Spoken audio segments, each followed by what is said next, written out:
వాళ్ళ యొక్క గొప్పతనాన్ని, ఔన్నత్యాన్ని, వైరుధ్యాన్ని, సాంస్కృతికతను, ఇలా భాష అనేటువంటిది ఏంటంటే భాషింపబడేది భాష. భాషింపడం అంటే మాట్లాడడం. మనం మాట్లాడలేకపోతే మన సమస్యలు అసలు ఏం చెప్పలేదు. మనకి అన్నం కావాలన్నా, ఏది కావాలన్నా మనం మాట్లాడాలి. దేనిలో మాట్లాడతాం? మనం తెలుగులో మాట్లాడతాం. మన మాతృభాష ఏంటి? తెలుగు. ఎలా వస్తుంది అంటే అప్రయత్నంగా, అంటే నువ్వు ఏమీ కష్టపడకుండా మాట్లాడేటువంటి భాష తెలుగు. ఎలా వస్తుంది అంటే తల్లి నుంచి నేర్చుకుంటాము. తల్లిదండ్రులు అనుకరించడం ద్వారా భాష అనేటువంటిది. ఎలా అనుకరిస్తారంటే ఇంట్లో నువ్వు పుట్టినప్పుడు ఇంట్లో వాళ్ళు మాట్లాడుకుంటూ ఉంటారు. ఫస్ట్ అత్త, తాత ఇలా అని చెప్పిస్తారు నీకు. అలా అలా అలా పుట్టి పుట్టి అలా అలా అలా వచ్చేస్తాము. అంటే ఏం చేసిందంటే ఈరోజు ఫిబ్రవరి 21వ తారీఖున ప్రతి భాషకు సంబంధించి ప్రతి వాళ్ళ భాష యొక్క గొప్పతనాన్ని గురించి వివరించడం కోసం మాతృభాష దినోత్సవం, అంతర్జాతీయ మాతృభాష దినోత్సవం అనేటువంటిదిగా గుర్తింపబడింది. ఈ గుర్తింపబడినప్పుడు మన మాతృభాషలో, మన తెలుగులో అనేకమైనటువంటి ఉన్నాయి. ఈ తెలుగు భాష అనేటువంటిది నన్నయ్య గారితో స్టార్ట్ అయింది. కవిత్వం ఏమని చెప్తుంటాం, నన్నయ్య, తిక్కనయ్య, ఎర్రన అనేటువంటి వాళ్ళు మహాభారతాన్ని రచించారు. మహాభారతం అనేటువంటిది మనం ప్రాచీనమైనటువంటి తెలుగు భాష అనేటువంటిది నన్నయ్య గారితో స్టార్ట్ అయింది. దాన్ని పంచమవేదంగా చెప్పుకుంటూ ఉంటాం మనం. ఈ మహాభారతం మనం కానీ చెప్పుకున్నట్లయితే కౌరవులు, పాండవులకు సంబంధించినటువంటిది మొత్తం 18 పర్వాలు ఉంటాయి. అంటే ఈ దీంట్లో ఉన్నటువంటి భాగాలు వ్యాసుడు సంస్కృతంలో రాశాడు. ఈ సంస్కృతంలో రాసినటువంటి దాన్ని తెలుగులోకి అనువదించడం, ఇలా వాళ్లతో మొదలైనటువంటి భాష అలా అలా అలా ఆధునికరంగా రకరకాల కావ్యాలు, పంచకావ్యాలు ఈ స్థాయిలో వచ్చేసింది. ఇంక ఇదేనా అంటే మనం చూసేటువంటి సినిమాలు మన భాషలోనే ఉంటాయి. బుర్రకథలు, జానపదాలు, ఇలా చూసుకున్నట్లయితే రకరకాల విధంగా మన భాష అనేటువంటిది గొప్పతనం అనేటువంటిది తల్లి పాలు బిడ్డకి ఎలాంటి పుష్టినిస్తాయో మన భాష అనేటువంటిది అంత గొప్పదానాన్ని ఇస్తుంది. తల్లి పాలి కంటే కూడా, తేనె కంటే కూడా, పంచదార కంటే కూడా, పనస తొన్నల కంటే కూడా తీనైనటువంటిది మన భాష, తెలుగు భాష. అలాంటి మన భాష గురించి శ్రీకృష్ణదేవరాయలు ఏమని చెప్పారంటే, దేశ భాషలందు తెలుగు లెస్స. అంటే ఉన్నటువంటి దేశ భాషలు అన్నింటిలో వల్ల ఈ తెలుగు అనేటువంటిది చాలా గొప్పదైనటువంటిది అని. ఇంకా మీకు ప్రైజులు అవి ఇంకా చాలా టైం ఉంది. నేను ఈరోజు అంతర్జాతీయ మాతృభాష దినోత్సవం ఐక్యరాజ్య సమితి అనేటువంటిది గుర్తించింది మన భాషని. మొత్తం మన భారతదేశంలో 24 భాషలు ఉన్నాయి. ఆ 24 భాషల్ని అధికార భాషల సంఘం అనేటువంటిది గుర్తించింది. ఎక్కువగా మాట్లాడేటువంటిది హిందీ, ఇంగ్లీష్. మన తెలుగు అనేటువంటిది మాట్లాడేటువంటిది ఎక్కువగా మన ఆంధ్రప్రదేశ్లోను, తెలంగాణలోను ఎక్కువగా మాట్లాడటం అనేటువంటిది జరుగుతుంది. ఈ మేడం గారి కాంపిటీషన్ ఈ తెలుగు భాషలో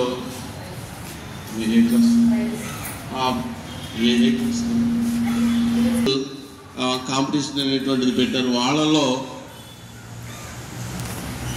అంతర్జాతీయ మాతృభాష దినోత్సవం మరి చూసారా, అంటే ఇతర భాషల్ని, ఇతర సబ్జెక్టులు కూడా గౌరవిస్తున్నారు తెలుగు వాళ్ళు. తెలుగు సబ్జెక్ట్ మన టీచర్స్ ఓన్లీ ఒక తెలుగులోనే ఎగ్జామ్ పెట్టి అంతవరకే ప్రైజెస్ ఇస్తున్నారంటే మనం అక్కడే, మన ధోరణి అక్కడే అయిపోయింది అన్నమాట.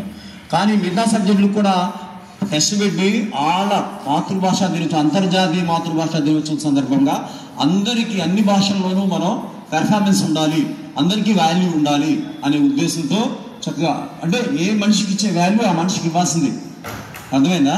మరి ఆ ఉద్దేశంతో చక్కగా మీకు అన్ని సబ్జెక్టుల మీద అవగాహన రావాలనే ఉద్దేశంతో మొత్తం అన్ని సబ్జెక్టుల మీద పెట్టారు టెస్ట్. మీకు నేను చూడలేదు, పెట్టారా? అన్ని సబ్జెక్టుల మీద పెట్టారు. మరి చూసారా, మంచి అవగాహన ఉంది.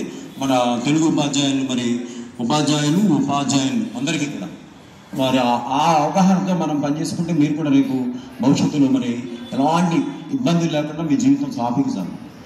ఇతరులను కూడా గౌరవించడం నేర్చుకుంటే. అర్థమైందా? ఓకేనా? First prize P Lavanya 7th C section.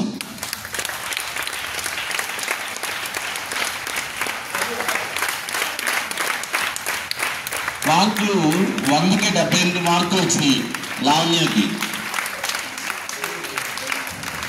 Second prize A Baswitha Devi 6th B section 100 మార్కులకి 71 మార్కులు వచ్చినాయి.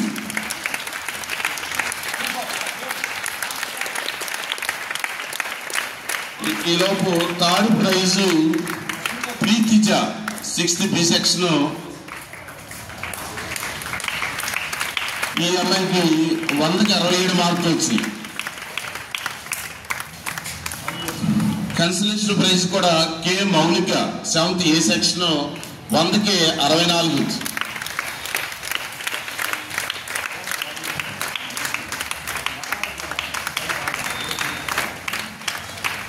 Seniors 8th class 9th class first prize K Nagadurga Rani 9th B section 100కి 71 మార్కులు వచ్చింది. నాగదుర్గా రాణి NMMS ఆటలోను అన్నిట్లోనూ సెకండ్ ప్రైజ్ వచ్చేటడికి Deekshitha Bhavani 9th C section తనకి 100కి 69 వచ్చింది. Third prize R Sirisha 9th C section 100కి 66.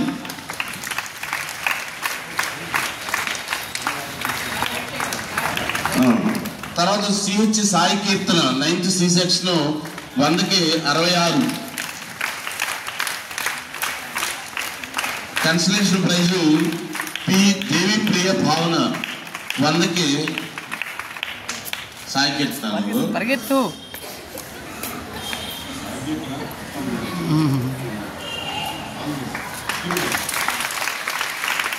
పి దేవి ప్రియ భావన పైనే ఉన్నట్టుంది 100కి 65.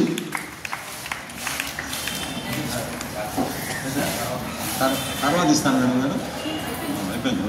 చూసారా మరి అంటే వాళ్ళు ప్రైజ్ తెచ్చుకున్నారు, మిగతా వాళ్ళు ప్రైజెస్ రాలేదంటే మనం డిస్కరేజ్ అవ్వకూడదు. మరి అక్కడ కూడా మనం కూడా సాధించడానికి మన సరిపడా మన సామర్థ్యాన్ని బట్టి మనం కష్టపడాలి. సామర్థ్యాన్ని బట్టి కష్టపడితేనే మనకేంటి ఒకవేళ ఇక్కడ స్టేజ్ మీద తీసుకొని వచ్చి ప్రైజ్ తీసుకోవడం అని గొప్ప, అక్కడ ఆ ప్రైజెస్ కాదు. మరి స్కూల్ లెవెల్లో అది గుర్తుండిపోతుంది. మనకి స్కూల్ లెవెల్లో నేను చెప్పాను కదా, నాకు 8th క్లాస్ 9th క్లాస్లో స్కూల్ ఫస్ట్ వచ్చి నేను 100 రూపాయలు ఇచ్చాను.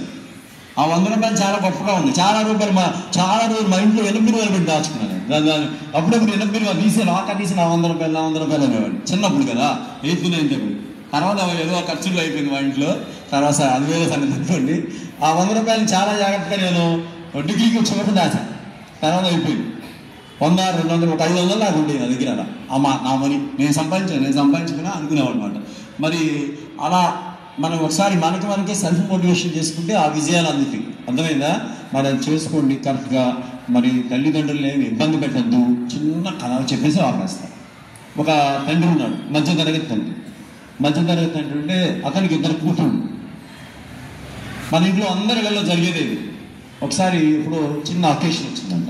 అకేషన్ వస్తే నాన్న హోటల్కి వెళ్దాం, నాకు వేడి తినాలనిపిస్తుంది చిన్నమ్మాయి. సరే అమ్మా సాయంత్రం వెళ్దాం అన్నాను. ఆఫీస్కి వెళ్ళిపోయాడు ఆయన, చిన్న ఒక ప్రైవేట్ ఎంప్లాయ్. అయిపోయిందండి. ఆఫీస్కి వెళ్ళిన తర్వాత చూసుకున్నా అంట, డబ్బులు లేవు, పర్సులో డబ్బులు లేవు, ఫోన్పేలో డబ్బులు లేవు. అయిపోయింది. ఏదో ఖర్చు వచ్చింది, ఇన్కమ్ ట్యాక్స్ కట్టాలో ఏదో సంథింగ్ అయిపోయింది. చూసి ఎత్తుక్కుంటూ ఇంటికి వచ్చిందని భార్య దగ్గర మరి పిల్లలు అడిగారు, నా దగ్గర డబ్బులు లేవు అని కొంచెం దిగాలుగా ఉన్నారు. దిగాలుగా ఉన్నప్పుడు భార్య అక్కడ ఇక్కడ ఎత్తుకి పోపుల డబ్బాలో దాచుకుంటారు కదా డబ్బులు, అది తీసి ఒక 1000 రూపాయలు ఉన్నాయి అండి నా దగ్గర, 1000 రూపాయలు. ఆ 1000 రూపాయలు ఆలోచించాడు. సరే అని అమ్మ బయలుదేరండి అని తీసుకెళ్ళిన తర్వాత వాళ్ళు పిల్లలకి మంచి కోరికంట, ఎంత హోటల్లో తినాలి, మంచి హోటల్లో 500 రూపాయలు భోజనం చేయాలి. సరే ఆయన ముందే అంచనా వేసుకున్నాడు, ఇద్దరికి 500, నేను కూడా వెళ్తే ఇంకో 500. ఆయన దగ్గర లేవు డబ్బులు. అందుకని ఏం చేశాడు, పిల్లలిద్దరిని తీసుకెళ్ళి లోపల కూర్చోబెట్టి ఈయన బయటకు వచ్చేసాడు. బయటకు మీకు ఎందుకంటే నాకు చిన్న పని ఉంది, మా ఆఫీస్ కొడుకు ఎవరు వచ్చారు, ఆయన మాట్లాడే ఆఫీస్ వ్యవహారం బయటకు వచ్చారు. కింద తర్వాత బయటకు వచ్చారండి పిల్లలు. వాళ్ళ డాడీ బయట వెయిట్ చేస్తున్నారు, ఏ బండిలో పెట్టుకొని సైకిల్లో పెట్టి వచ్చిన తర్వాత పిల్లలకి అర్థమైంది, విషయం అర్థమై డాడీ నువ్వు ఎందుకు రాలేదు, మాకు అర్థమైంది, మీ దగ్గర డబ్బులు లేవు అందుకే రాలేదు అంటే. పిల్లలు ఎలా అర్థం చేసుకోవాలి తల్లిదండ్రుల బాధ అనేది చెప్తున్నాను. మీ దగ్గర డబ్బులు లేవు అందుకే రాలేదని అని వాళ్ళు ఒక్కళ్ళే ఆ 2 భోజనాలు ఒక్కళ్ళే తిని ఒక భోజనం పార్సల్ చేసుకొచ్చారు ఇద్దరు. మరి ఆ తండ్రి, ఆ తల్లి, ఆ పిల్లల యొక్క ఆ కోఆర్డినేషన్ చేశారా, కమ్యూనికేషన్ సరిగ్గా ఉంది అక్కడ ఫ్యామిలీ. అర్థమైందా?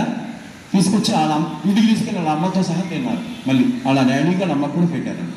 మరి మీరు కూడా మీ ఇంట్లో అలాంటి సంస్కృతిక వాతావరణం ఉంటేనే మన ఫ్యామిలీస్ డిస్టర్బెన్స్ లేకుండా వెళ్తాయి. అర్థమైందా? తల్లిదండ్రుల యొక్క బాధను అర్థం చేసుకోండి. నా దగ్గర డబ్బులు ఉన్నాయనేది ఆలోచించాల్సింది ఎవరు? పిల్లలే, మనమే. అందరం middle class family and below middle class lower families. కాబట్టి అది ఒకసారి ఆలోచించుకోండి. మరి ఇలాంటి మంచి ఆలోచనలతో వెళ్తే మనం అందరం కూడా ఆనందంగా జీవించగలం. Okay, thank you. All the best.